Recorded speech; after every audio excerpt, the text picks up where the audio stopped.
1303 तक ये राजा रहा था, 1 साल के लिए राजा रहा था, 1302 से 1303 के बीच में। क्या है इसके बारे में अपने पढ़ने लायक बात, अपने वो देख लेते हैं कि अपने पास है क्या पढ़ने लिखने।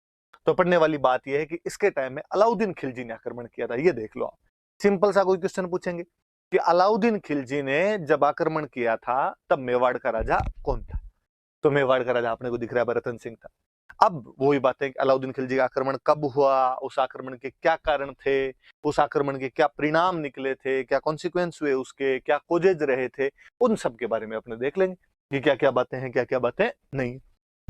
तो ये कुल मिला के आपने तो यहां तो इतना ही देखना है कि राजा कौन सा है, बाकी बातें मैं बता दूंगा।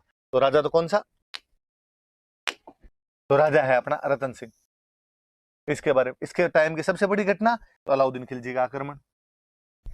अलाउद्दीन खिलजी दिल्ली का सुल्तान है, वो आक्रमण कर रहा है। और इसके क्या क्या पढ़ने अपने को, एक तो इसके कारण पढ़ने और एक इसके क्या पढ़ने अपने को, कॉन्सिक्वेंस पढ़ने। बस ये बातें इतनी देख लो अपने। अब आप आगे देखो, मैं पढ़ा मत देता हूँ, समझा दूंगा मैं आपको ढंग से। नोट्स में आपके सब लिखा हुआ होगा, वहां से आप और टैली कर लेना। अब चलो अपने पढ़ते हैं। देखो देखना इधर आप, पहले कहा आक्रमण, अटैक।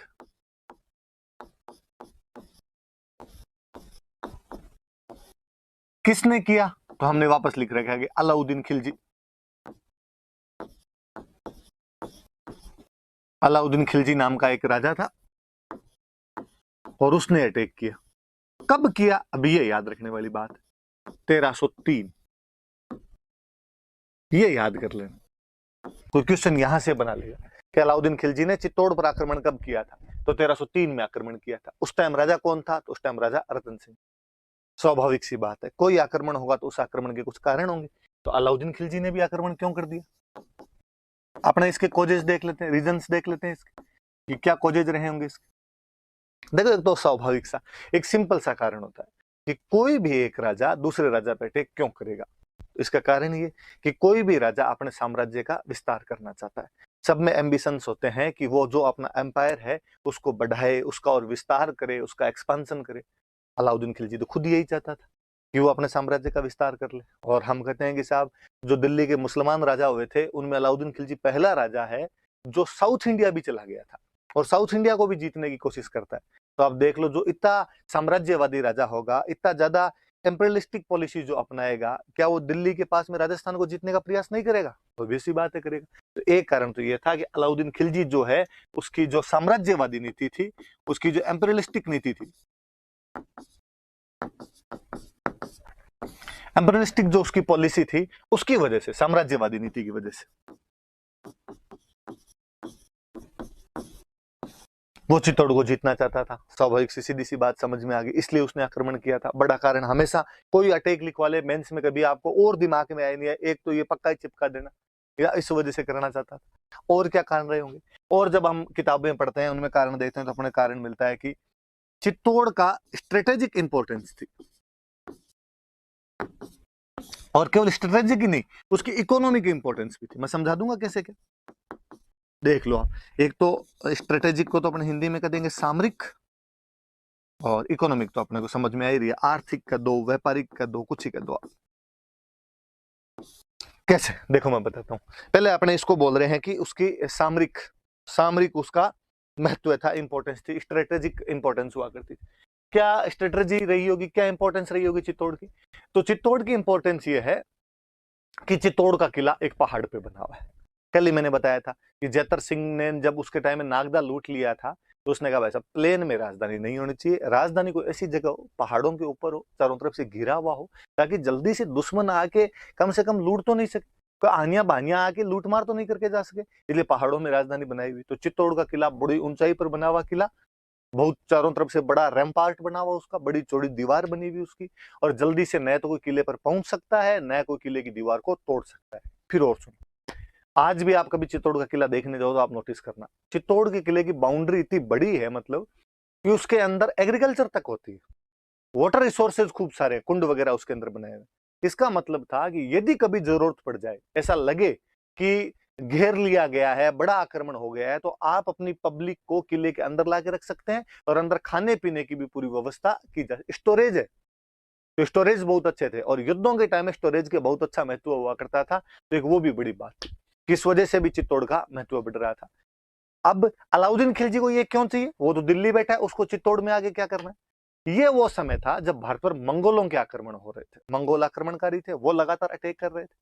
अलाउद्दीन खिलजी के टाइम में मंगोल एक दो बार तो दिल्ली के पास तक आ गए थे, इसलिए अलाउद्दीन को लगता था यार कल को खुदा ना खास्ता दिल्ली के अंदर घुस गए तो अपने क्या करेंगे, इससे अच्छा कोई एक ऐसा किला हो, ऐसा फोर्ट हो, चारों तरफ से रैम्पार्ट से घिरा हुआ हो जिसमें जल्दी से दुश्मन घुस नहीं पाए। और वो आसपास में कोई नजदीक किला उसको दिख रहा था तो वो चित्तौड़ का किला दिख रहा था, इसलिए चित्तौड़ के किले का स्ट्रेटेजिक इंपोर्टेंस है। याद रखना, कभी आपसे प्री में मेंस में इंटरव्यू में पूछ ले भाई चित्तौड़ का क्या सामरिक महत्व है, क्या स्ट्रेटेजिक इंपोर्टेंस है, बताना। कि पहाड़ी पर बना हुआ है, उसकी दीवार बहुत लंबी चौड़ी बनी हुई है जिसको तोड़ के जाना संभव नहीं है, उसके अंदर स्टोरेज की बहुत अच्छी सी संभावनाएं हैं। तो इस वजह से कोई भी राजा ये चाहता था कि ऐसा सुरक्षित किला मेरे पास में रहेगा तो मैं उसके अंदर रह के अपनी अपनी सेना की, अपनी जनता की रक्षा बहुत अच्छे से कर सकूंगा। एक बात और लिखी मैंने, इकोनॉमिक, आर्थिक। फिर अपने को लगता यार चित्तौड़ का क्या इकोनॉमिक इंपोर्टेंस रहा होगा, वापस सुनना। देखो अपने इंडिया में दो जगह, उत्तर भारत में बेसिकली नदर्न इंडिया जो अपना है उत्तर भारत है, उसमें दो जगहों का बड़ा महत्व था इकोनॉमिकली। किस किस का, एक तो गुजरात का,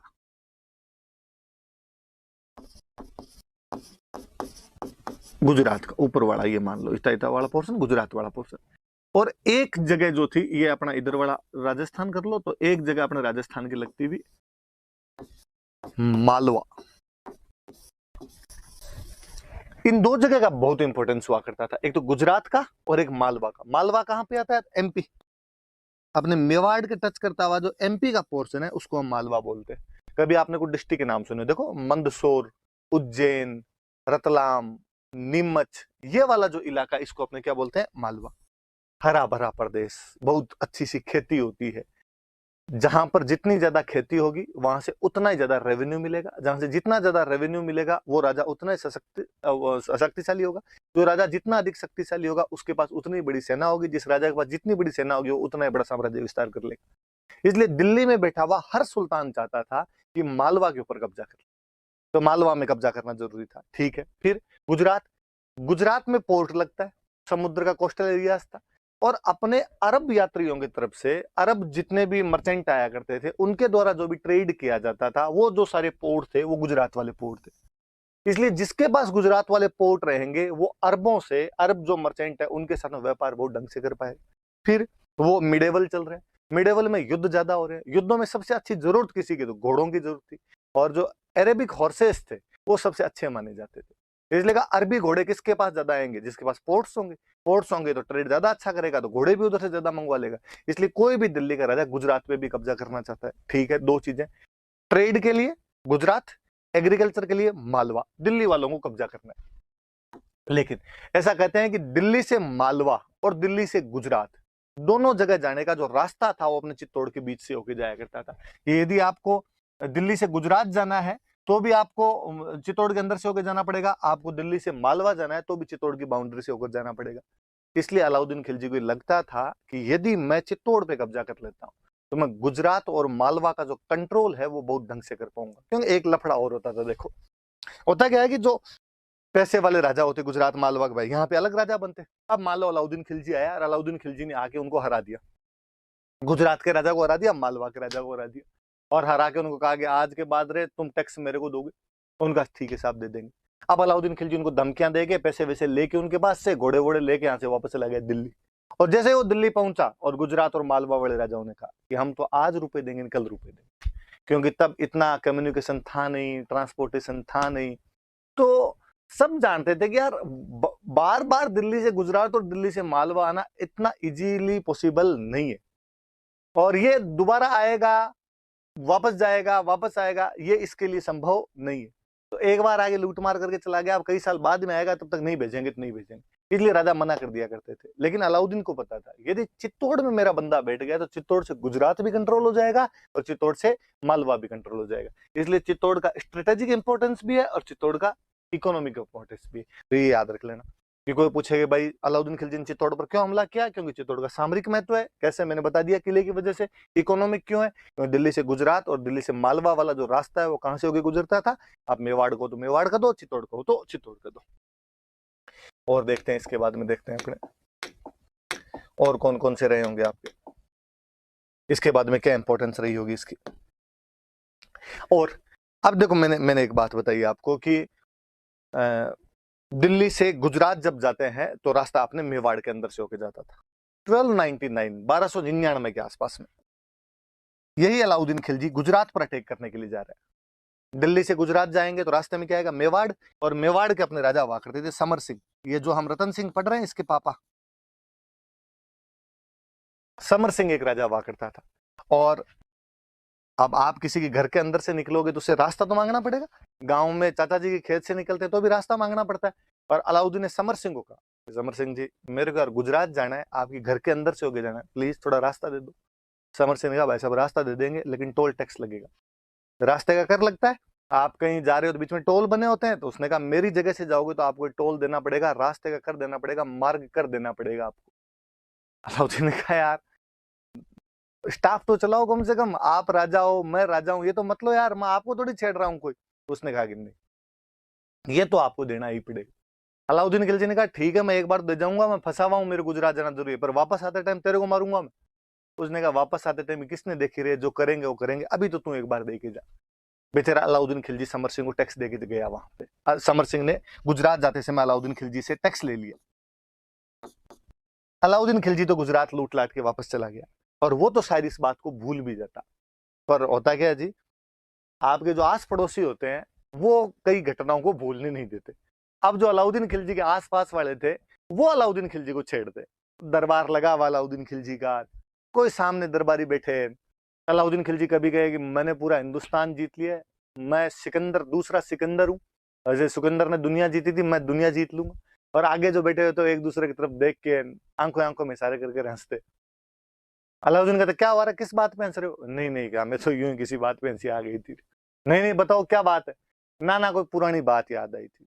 कौन सी पुरानी बात, कि वो एक बार अपने उधर जा रहे थे ना, किधर, तो अपने वो चित्तौड़ जा रहे थे ना, तो टोल टैक्स होता है ना एक टोल टैक्स, फिर हंसने लग जाते। तो अलाउद्दीन की एक बात समझ में आ गई कि यार ये मुझे चिढ़ाते हैं उस चक्कर के अंदर, और ये कहते हैं कि तू कहता है मैंने दुनिया जीत ली, यहाँ चित्तौड़ वालों ने तेरे से टोल टैक्स ले लिया था और तेरे को जाने नहीं दिया था, रास्ता तक तो नहीं दिया था, तू कह रहा है मैंने पूरा भारत जीत लिया। और अलाउद्दीन खिलजी ने कहा कि अब तो भाई इसका बदला लेना ही पड़ेगा। इसलिए अलाउद्दीन खिलजी के लिए प्रेस्टीज पॉइंट बन गया था। अलाउद्दीन खिलजी के लिए प्रतिष्ठा का सवाल था, सुल्तान के लिए नाक का सवाल बन गया था कि मैं चित्तौड़ को जीतूं। तो एक कारण ये भी कि अलाउद्दीन खिलजी ने इसे अपना प्रतिष्ठा का सवाल बना लिया था, इस वजह से भी चित्तौड़ को जीतना चाहता है। फिर आप एक चीज देखो, भूताला का युद्ध होता है, भूताला के युद्ध के अंदर जो आपका जेतर सिंह है, वो जेतर सिंह आपके इल्तुतमिश को हराकर वहां से वापस भेज देता है। ठीक है, समर सिंह अलाउद्दीन खिलजी से गुजरात जाते समय टैक्स ले लेता है। इसका मतलब क्या हुआ, चित्तौड़ का जो इन्फ्लुएंस है, चित्तौड़ की जो पावर है वो बढ़ रही है घट रही है, ऑब्वियसली बढ़ रही है। दिल्ली वालों से चला चला के पंगे ले रहे हो आप। कौन राजा ये चाहेगा कि उसके नाक के ठीक नीचे किसी दूसरे राजा की और अहमियत इतनी ज्यादा बढ़ जाए, प्रभाव इन्फ्लुएंस इतना ज्यादा बढ़ जाए कि वो अपने को डिस्टर्ब करने लग जाए। और दिल्ली वालों को लगता है अरे चित्तौड़ वाले ये हमें तंग करने लगे, इसलिए उनके इन्फ्लुएंस को कम करना जरूरी था, उनका जो प्रभाव था उसको कम करना जरूरी था। एक कारण ये भी है कि कहीं ना कहीं जो चित्तौड़ का इन्फ्लुएंस था वो बढ़ रहा था, मेवाड़ का इन्फ्लुएंस बढ़ रहा था, और उस इन्फ्लुएंस को घटाना चाहते थे। मूल कारण तो यही है आपके। क्या कारण है, तो अलाउद्दीन खिलजी की जो एम्बिशंस थे, एम्परियलिस्टिक एम्बिशन थे, वो बहुत ज्यादा बढ़े हुए थे। और क्या कारण है कि चित्तौड़ स्ट्रेटेजिकली और इकोनॉमिकली बहुत स्ट्रांग पोजीशन पे था, जहां पे बैठ के गुजरात मालवा का जो ट्रेड और एग्रीकल्चर है उसको कंट्रोल किया जा सकता है, वहां से टैक्स इजीली लिया जा सकता है, और यहाँ पे बैठ के अपनी सेना की, परिवार की, जनता की रक्षा भी थोड़ी ढंग से की जा सकती है। किला बहुत अच्छी जगह पे बना हुआ है। एक सुल्तान ने उसे प्रेस्टीज पॉइंट बना लिया था। क्यों, क्योंकि जब वो 1299 में गुजरात अटैक के लिए जा रहा था तो चित्तौड़ का राजा था समर सिंह, और समर सिंह ने उससे टैक्स ले लिया था। फिर चित्तौड़ का प्रभाव बढ़ रहा है तो उसको घटाना है। फिर एक कारण जो आप सब जानते हो, आपने अखबारों में पढ़ा होगा, आपने फिल्मों के अंदर देखा होगा, ऐसी कहानियां हैं कि जो रतन सिंह था उसकी एक रानी थी पद्मिनी, उसकी क्वीन हुआ करती थी पद्मिनी नाम करके, और वो जो रानी पद्मिनी थी वो बहुत सुंदर थी, और ऐसी अपने पास में कई किंवदंतियां, कई कहानियां मैं और बता दूंगा। और अलाउद्दीन खिलजी उसको प्राप्त करना चाहता था, इसलिए उसने आक्रमण किया। हालांकि हमारे इतिहासकार मानते हैं कि ये बहुत गौण कारण है, मतलब आप इसको छोड़ सकते हो, आप इसको नेग्लेक्ट कर सकते हो, आप नहीं मानो तो भी चल जाए, क्योंकि अलाउद्दीन खिलजी ने पूरे भारत पर अटैक किए थे और सब जगह कोई पद्मिनियां थोड़ी थी। राजा के आक्रमण का कारण कम से कम लुगाइयां तो नहीं होती है, आक्रमण के कारण दूसरे रहे होते हैं, पर साथ में छोटा मोटा ये भी चल जाता थी। तो कभी आपसे प्री में कोई पूछ ले इनमें से कारण कौन सा था, कारण कौन सा नहीं था, तो याद रखना। मेंस में पूछ ले कि 1303 में अलाउद्दीन खिलजी ने जब हमला किया उसके कारण क्या क्या थे, तो आप सारे कारण बता देना, बता सकते हो आप सारे कारण। ये तो अलाउद्दीन खिलजी के आक्रमण के कारण 5 कारण लिखे हमने, 5 कॉजेज लिखे, ये 5 के 5 याद रखें। अब पद्मिनी की बात है, मैं थोड़ी सी इसकी बात कर लेता हूं, फिर मैं आगे की तरफ बढ़ूंगा। आगे बढ़ते हैं। देखो कारण बता दिया हमने, अब कहानियां किंवदंतियां अपने कुछ ऐसी है कि पद्मिनी सिंहल द्वीप की राजकुमारी थी।